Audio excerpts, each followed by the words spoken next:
Retour d'expérience sur mes derniers projets cousus, je vais essayer d'être concise et efficace pour que ce bilan vous soit le plus utile possible. C'est parti!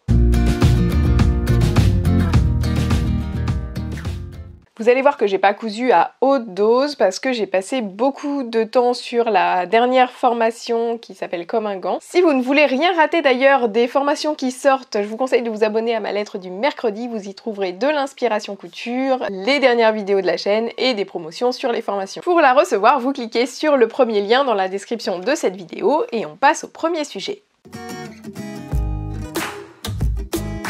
C'est la combinaison Sirocco de Direndo. C'est une combinaison qui est très connue dans le monde de la couture et qui a un grand succès et qui est complètement méritée. Tout le patron est très bien fait et très bien expliqué. Et c'est une combinaison très bien conçue puisqu'elle va à un grand nombre de morphologies. Moi qui suis plutôt en H ou en I, j'ai pas beaucoup de formes, ça me donne des formes. Si vous avez des formes, ça va mettre l'accent sur les formes au bon endroit. Et de toute manière, ça va vous mettre en valeur.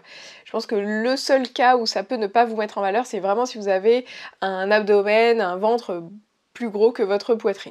Moi personnellement, je m'étais déjà lancée, je vous en parle dans le bilan, alors c'était le bilan couture 12, je vous mets aussi le lien dans la description de cette vidéo pour que vous n'ayez pas à le rechercher.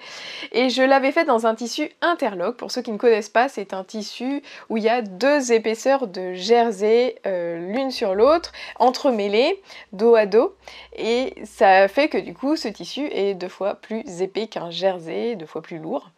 Donc ça fait très joli, c'est très bien pour une version plutôt hiver, mais moi ici à l'île Maurice c'est un peu trop chaud, donc j'ai voulu la refaire dans un jersey normal que j'ai acheté l'été dernier à Paris au marché Saint-Pierre, que j'ai cousu 9 mois après, ce qui est raisonnable. J'ai utilisé 130 cm au lieu de 150, il faut dire que moi j'enlève un petit peu de hauteur de buste devant et derrière, j'en avais parlé dans le dernier bilan couture où je l'avais cousu.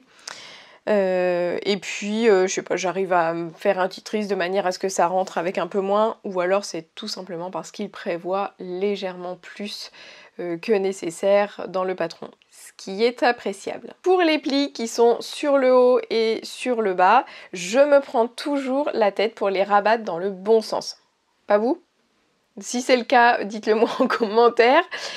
Sinon, moi, ma petite technique, c'est de regarder les photos du vêtement fini que la marque poste sur son site, par exemple, et de comparer avec ce que je fais. Ça me rassure, je vois que ça correspond bien, et pour moi, c'est une bonne pratique. Une autre difficulté de ces modèles, ce sont les raccords de couture au niveau de la ceinture. Il y a plusieurs raccords à faire, et souvent, on épingle bien, tout va bien et au moment de passer sur la couture, ça se décale un tout petit peu et on peut avoir 1, 2, voire 5 mm d'écart entre deux coutures qui sont censées être en vis-à-vis. Alors pour éviter ça, la petite astuce c'est de planter l'épingle, au lieu de la mettre à côté des coutures qui doivent correspondre, on va vraiment les piquer en plein sur la couture qui doit correspondre. Sur les deux épaisseurs, vous piquez sur la couture à chaque fois. Ça prend un peu de temps d'ajuster cette épingle là, mais elle est clé pour la réussite.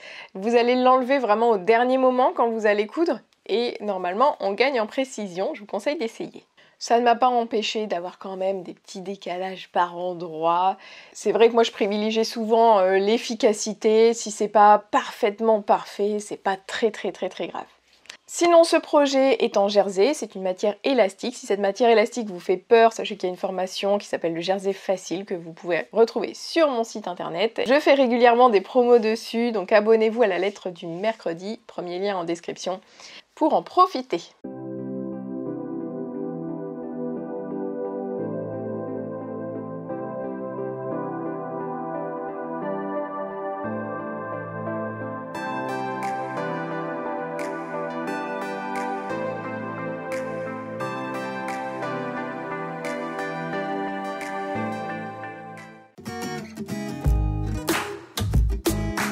Le projet numéro 3, c'est la chemise Luce de République du Chiffon.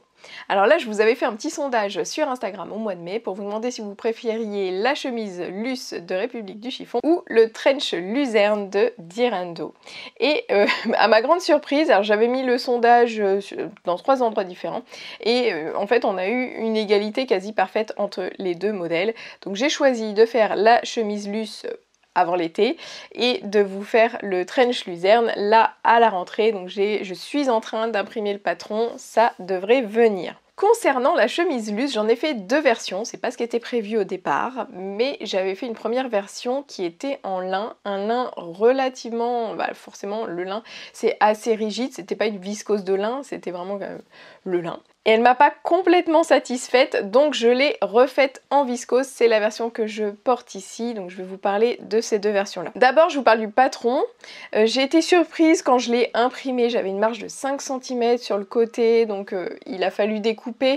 C'est pas un problème en soi, souvent on découpe dans les patrons, mais moi j'aime bien utiliser la technique de flemme, c'est ce que j'ai fait là pour le trench luzerne, c'est-à-dire que je plie juste les bords, j'ai fait une vidéo là-dessus aussi, chaque fois je vous dis ça, mais bon, je vous mets toutes les vidéos en dessous, vous pourrez aller voir ce qui vous intéresse, mais il y a une technique qui consiste à plier les coins et les raccorder, qui est relativement précise, moi je la trouve tout aussi précise, voire plus précise que la méthode où on découpe les bords, parce que des fois on découpe pas super bien.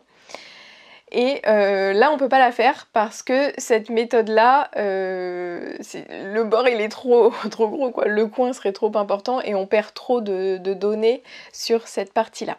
Qu'à cela ne tienne, nous découpons les bords et c'est ok. La bonne surprise c'est que je pensais que République du chiffon faisait des patrons jusqu'au 46 voire 48, là il va jusqu'au 50, donc c'est une bonne nouvelle. J'ai été surprise qu'il n'y ait pas de repères pour les manches. D'habitude, sur les manches, on a des repères, un repère devant, deux derrière, ou l'inverse, ça dépend. Mais en tout cas, il n'y avait pas de repère du tout. Mais moi, j'ai quand même fait la technique avec un fil de fronce pour faire une manche montée. Tout ça, on en parle dans la formation Premier Vêtement. Et si vous n'en avez jamais fait, je vous conseille pas de partir sur ce patron, c'est mieux expliqué dans certains autres patrons. Je vais en reparler, je pense pas que ce patron soit vraiment très débutant. Il y a d'autres points, j'en parle juste après. Les marges de couture ne sont pas incluses, il faut faire attention. D'habitude, je fais toujours attention. Là, j'ai pas fait gaffe, j'y suis allée direct et hop, je me suis fait avoir. Donc ça veut dire que quand vous décalquez, vous devez rajouter les marges de couture. Autre surprise, il n'y a pas d'entoilage prévu. C'est rare sur les chemises parce que sur une chemise, normalement, le col il est entoilé, c'est-à-dire qu'on le rigidifie un peu pour lui donner de la tenue. Également sur les parties où on va mettre des boutons, ça permet d'éviter de déchirer le tissu au niveau des boutons. Donc je vais vous en reparler avec les deux versions que j'ai faites. Donc avec mon lin, j'ai décidé quand même de me dire allez, je mets quand même un entoilage très fin. En fait, c'était pas une bonne idée. Là, pour le coup, j'aurais dû faire confiance au patron. Sans l'entoilage, c'était mieux parce que mon tissu était relativement rigide. Là, avec l'entoilage, ça lui donne carrément le look d'une veste. D'ailleurs, je vais vous la montrer tout de suite. Voilà, ça lui donne vraiment le look de petite veste. Je me suis dit, je vais la faire en crop. Alors, ouais, c'était pas forcément une super idée. Donc l'idée, c'est de la porter en fait ouverte comme ça. Donc je me suis même pas embêtée à faire les boutons et les boutonnières. Je me suis dit non, en fait, ça fait juste sympa comme ça. Je l'ai laissé comme ça pour la porter en layering, c'est-à-dire en faisant des couches, je mets un débardeur en dessous, je mets ça par-dessus et ça donne un petit peu de matière et de personnalité à la tenue. Et je suis pas sûre de l'assumer complètement. Donc bon, elle m'a pas super convaincue, donc pour ça que j'ai décidé de refaire celle-ci, que par contre là j'adore, c'est pas du tout le même rendu, là on est plus sur une petite chemisier, mais du coup pour moi ça me correspond beaucoup mieux et c'est tout à fait ce que je voulais. Et c'est dingue de voir comment une matière peut faire la différence. Là juste entre le lin et la viscose, on a un rendu complètement différent qui fait plutôt veste ou plutôt chemisier. Pour les points techniques, au niveau du col, c'est pas si compliqué. Moi, j'ai juste repris un petit peu la couture ici. Alors, si vous ne le cousez pas, vous n'allez pas trop voir de quoi je parle. Mais en gros, ici, il y a deux coutures qui doivent à peu près correspondre. Et j'avais commencé l'autre un peu plus loin. Ça faisait que là, ça faisait un petit décroché. Ça, c'est pas du tout compliqué à reprendre. Il suffit de refaire une couture un petit peu plus proche du démarrage de l'autre couture. Donc, ça, c'est pas un point très difficile, même si on rate, on peut y arriver le deuxième coup, c'est pas un problème.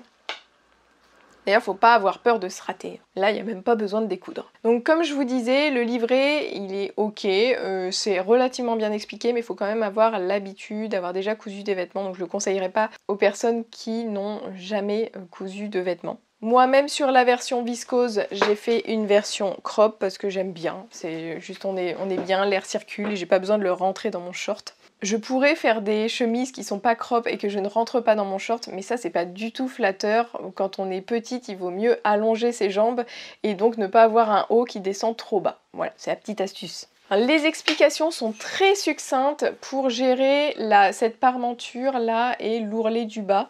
Alors moi j'ai fait un système comme ça où j'ai rentré à l'intérieur parce que je l'avais déjà fait sur un autre modèle. C'est pas forcément très joli ce que j'ai fait là, mais c'est pas grave, ça fait le job. Mais en tout cas, j'ai pas fait replier la parmenture puis mon ourlet, parce que j'avais peur que ça fasse trop d'épaisseur, et là ça fait plus joli avec cela un petit peu épais. Pour la version viscose, je n'ai pas fait la même chose, voilà, je vais vous montrer comme ça. Là j'ai rabattu la parmenture, puis j'ai fait mon ourlet de repli tout au long du bas de ma chemise. Donc là, 2 techniques différentes qui dépendent du tissu que vous utilisez. Et dernière petite surprise, c'est qu'on n'a aucune indication sur les boutonnières. Alors je veux bien, parce que la plupart du temps, quand on vous dit que le bouton il est là, en fait on les met à un autre endroit et on doit le faire parce que normalement vous devez avoir un bouton au niveau de la poitrine, forcément, pour éviter que la chemise s'ouvre à ce niveau-là. Donc vraiment, la base, c'est un au niveau de la poitrine, et puis après, on place les autres en fonction. Mais là, il n'y avait vraiment aucune indication, donc j'ai trouvé ça un peu perturbant, parce que j'aurais bien aimé savoir à peu près où est-ce que eux positionnaient le premier bouton. Parce que le premier bouton, il crée le col, et donne plus ou moins de décolleté. Donc c'est pas grave, on fait comme on a envie. Et puis la position des boutonnières, c'est une chose, et j'aurais aimé savoir aussi si elles étaient plutôt horizontales ou si elles étaient verticales. Horizontales, c'est plutôt pour les vestes d'habitude, et puis verticales, ça va être plutôt pour les chemises, mais des fois on en a une horizontale au tout début. Donc dans le doute, j'ai regardé sur les photos du site, elles avaient l'air horizontales sur la version que la dame avait fait en lin. Donc je les ai faites horizontales. L'avantage notamment, c'est que le premier bouton, des fois il se décroche quand vous avez des boutonnières verticales, et quand vous les cousez à l'horizontale, il a moins de chances d'aller se décrocher et d'augmenter le décolleté de manière non voulue.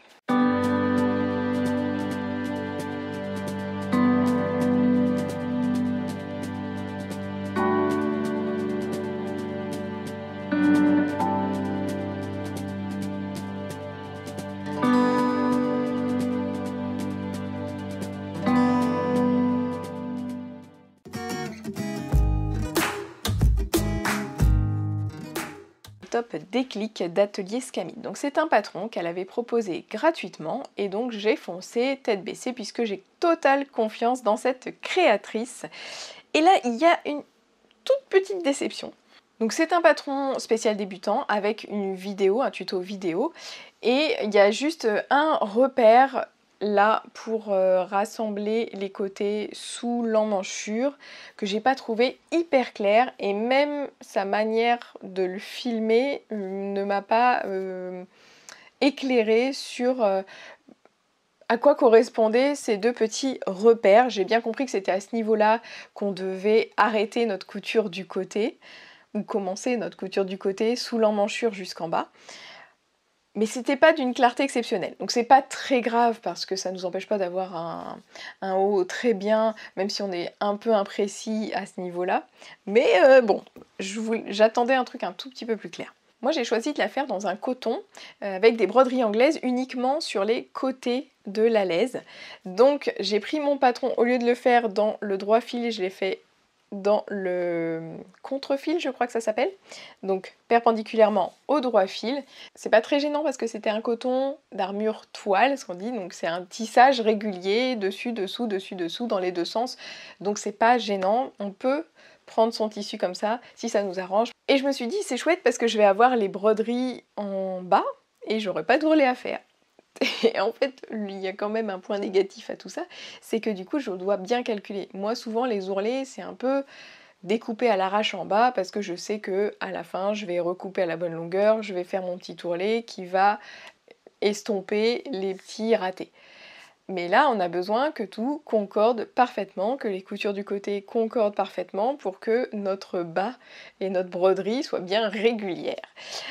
Donc effectivement, fallait être un petit peu plus précise, c'est pas grave. Alors j'ai fait les coutures anglaises parce que je voulais voir ce que ça donnait. Elle conseille de faire des coutures anglaises. Si vous ne savez pas ce que c'est, j'ai aussi une vidéo sur le sujet que je vous mets en description. Ça évite de surfiler, vous savez, de faire un point zigzag au bord de notre tissu, et donc ça fait quelque chose de plus joli, plus net. Mais c'est adapté pour certains types de tissus et pas pour d'autres. Donc moi, avec mon coton léger, je me suis dit, ça peut passer. Mais effectivement, ça rigidifie. J'ai eu le retour d'Annie qui nous a partagé son expérience aussi sur le top des clics et qui m'a dit, moi j'ai fait en broderie anglaise, donc elle avait vraiment de la broderie anglaise partout sur son top. Et avec la broderie, c'est beaucoup de fils passés au même endroit au niveau des broderies. Quand vous faites les coutures anglaises, ça fait vraiment trop d'épaisseur et du coup ça rigidifie vraiment les épaules. Elle avait quelque chose comme s'il y avait des épaulettes, j'imagine. Donc c'est pas adapté pour des tissus épais et même pour des cotonnades, ça va pas. Il vaut mieux faire des coutures ouvertes tout simplement. On coud, on surfile et on ouvre la couture. Donc c'est pas dans ce sens-là. On surfile les bords, on coud ensemble et ensuite on ouvre la couture. On plaque les marges de couture et c'est très bien.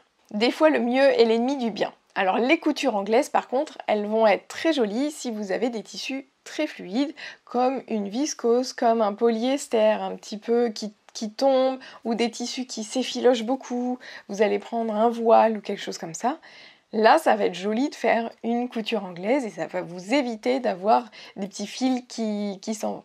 Peut-être que ça aurait été bien aussi qu'elle le précise dans son tuto puisque c'était un projet débutant.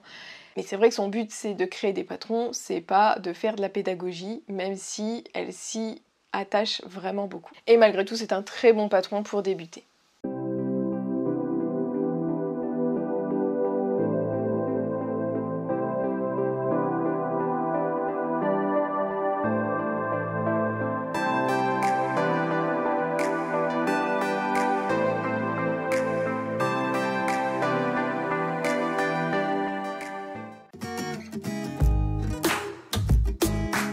Et dernier projet que je voudrais vous présenter, c'est la toile du maillot de bain de Charlotte Jobert Castalia. J'ai tout de suite craqué dessus, elle avait bien précisé que c'était un maillot pour les petites poitrines, donc je me suis totalement sentie visée. Et la forme est super originale, j'adore. Il y avait mon anniversaire en mai, donc j'ai utilisé l'argent pour m'acheter le coffret, parce que le coffret, il n'est pas donné, il est entre 80 et 100 €.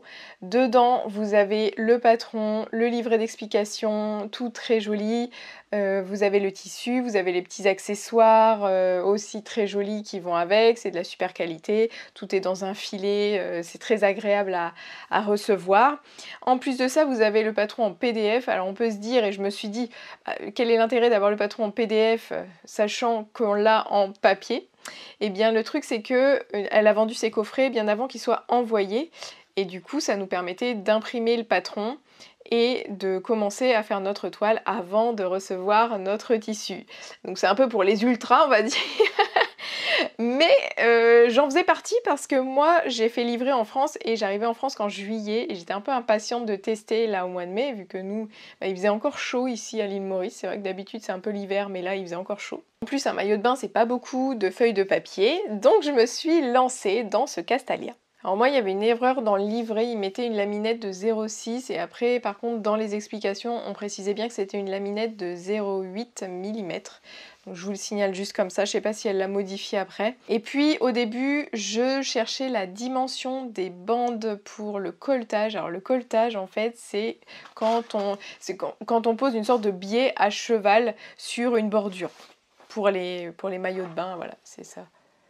C'est cette partie-là, donc il faut poser une bande par-dessus et je cherchais la dimension. Au début j'ai eu du mal à trouver, en fait elle est au niveau de, quand vous devez poser ça, on vous donne la dimension. Donc c'est au chapitre 9, colletage. Voilà pour le livret, on vous dit débutant. Je sais pas, là je doute quand même parce que autant un maillot c'est tout à fait accessible pour des débutants si on a la bonne aiguille et qu'on a les bonnes explications, mais celui-là il demande quand même un peu de maîtrise de la machine parce qu'il y a quand même ces ouvertures où on coud assez près du bord, des matières comme la matière maillot qui est une matière assez fuyante. Moi j'avais bâti parce que je savais que ça allait se décaler et tout. J'ai trouvé que c'était quand même, j'ai dû m'y reprendre à un petit endroit quand même pour faire une belle ouverture avec la bonne forme. Donc je pense qu'il faut quand même maîtriser pas mal sa machine. Alors sinon, je me suis régalée à le coudre, alors que justement cette histoire de colletage, c'est pas vraiment mon délire à la base, et ça m'ennuie profondément, mais là c'était quand même assez sympa.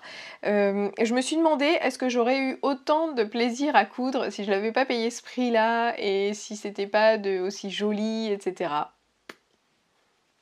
Peut-être pas. Mais bon, ça fait partie de l'expérience. Alors les schémas, ils sont très jolis. Mais il y en a un ou deux où j'ai trouvé que c'était pas d'une clarté exceptionnelle et que finalement j'aurais préféré un schéma avec 3 traits noirs mais un peu plus clair. Voilà, moi j'aime bien quand c'est simple et efficace. Honnêtement, Charlotte Jobert, elle vise l'excellence, ça se voit, c'est super appréciable et ça rassure. Moi je sais que quand j'achète son patron, même s'il y a une petite erreur, voilà, la laminette c'est pas du 0,6, c'est du 0,8, je sais que je peux avoir confiance dans le modèle. Et c'est ça le plus important. Pour les bretelles, alors les bretelles en fait c'est une seule laminette. La laminette c'est ce petit élastique qu'on met dans la couture de bordure. Et la bretelle en fait elle va s'attacher dans le cou, et elle va descendre là, elle va dans le dos, elle revient de l'autre côté et elle va se rattacher de l'autre côté. Donc c'est une seule grande bretelle. Et là du coup j'ai enlevé 60 cm à l'extrémité de ces bretelles là. À chaque extrémité, donc ça veut dire que j'ai enlevé 1,20 m. Mais en fait cette grande bande là, elle avait été faite avec deux grandes bandes de largeur 1,50 m. Donc même si j'ai enlevé 1,20 m, de toute manière 1,50 m ça ne suffisait pas. Donc c'est pas vraiment du gâchis. Par contre c'est du gâchis si on a mis sa laminette à partir du début de cette grande bande. Comme j'ai enlevé l'extrémité, moi je l'avais commencé un petit peu plus loin du bord, donc j'ai pas perdu énormément de laminette. Verdict, quand je l'ai essayé, eh bien c'était trop serré. Donc j'avais mis une attache que j'avais récupérée, une attache rouge d'un autre maillot, que j'avais mis au bout parce que moi ce que je voulais c'était vraiment faire utiliser la petite attache bijou qu'elle donne dans le coffret. Et en utilisant l'attache que j'avais mise là, je ne pouvais pas respirer dans mon maillot. En plus c'était trop serré et les deux ouvertures devant là, ça les rapprochait trop. Et on n'avait plus cet esprit un peu ouvert devant au niveau de la poitrine, donc ça n'allait pas. Donc ce que j'ai fait, c'est j'ai fait la deuxième méthode qu'elle préconise, c'est de rajouter des bouts. Alors, c'est pas super bien fait, là j'aurais dû un petit peu plus recouper à l'intérieur, mais je me suis dit bon allez c'est un brouillon, c'est pas très grave et quand on tire dessus ça se voit pas trop. Donc j'ai rajouté des bandes à l'extrémité de mon maillot de manière à pouvoir le nouer derrière au lieu d'avoir une attache, et ça permet vraiment de régler l'ouverture qu'on a devant, ça permet en fait de régler son maillot, donc c'est quand même une très bonne option. Sur mon modèle final je ne l'ai pas encore cousu parce que je reviens tout juste de France et donc je n'avais pas ma machine, donc je vais m'y atteler là pour l'été mauricien et je pense que je vais quand même essayer de mettre le bijou. Et pour mettre le bijou, je vais devoir rallonger un petit peu cette partie-là sur, j'ai calculé 6 cm à peu près. Et pour ça, elle nous explique comment faire dans le livret, donc ça c'est super appréciable, on voit que tous les cas de figure ont été plus ou moins prévus. Donc, je vais vous montrer ce que donne ma version brouillon, je l'ai réalisé donc le haut, il y a une seule version du haut, je vous ai dit que je vous avais rajouté le nœud derrière, et pour le bas, la culotte, j'ai fait la version culotte plus la réhausse en haut qui se noue, voilà, en laissant un petit jour ici. Là on vous dit ici il n'y a pas forcément besoin d'une laminette. Alors je pense que quand on a un jour il vaut mieux quand même mettre une laminette qui permet de plaquer le slip contre la peau au niveau de la partie ajourée là. Enfin, moi je vous conseille de le faire. Après si vous avez choisi d'avoir la réhausse complètement pleine, ça sert pas forcément à grand chose. J'ai utilisé pour tout ça un mètre de tissu. C'est un tissu que j'ai trouvé à l'île Maurice. Alors ça m'a pas l'air d'être un tissu maillot d'une qualité exceptionnelle, mais c'est pas grave, c'est parce que c'était pour ma toile. J'avais bien aimé le motif, donc c'est pour ça que je l'ai choisi. Là, le maillot en tant que tel a tellement de détails sympas qu'il aurait fallu plutôt une matière unie, et c'est d'ailleurs ce qu'elle a prévu dans son coffret. Mais ce maillot est quand même canon et sera porté de toute façon. Oui, et j'ai fait la taille 36. Dans un prochain bilan, je vous montrerai ce que ça donne dans la version définitive avec le tissu qui m'a été livré dans le coffret. Mais pour l'heure, voici ce que donne le brouillon.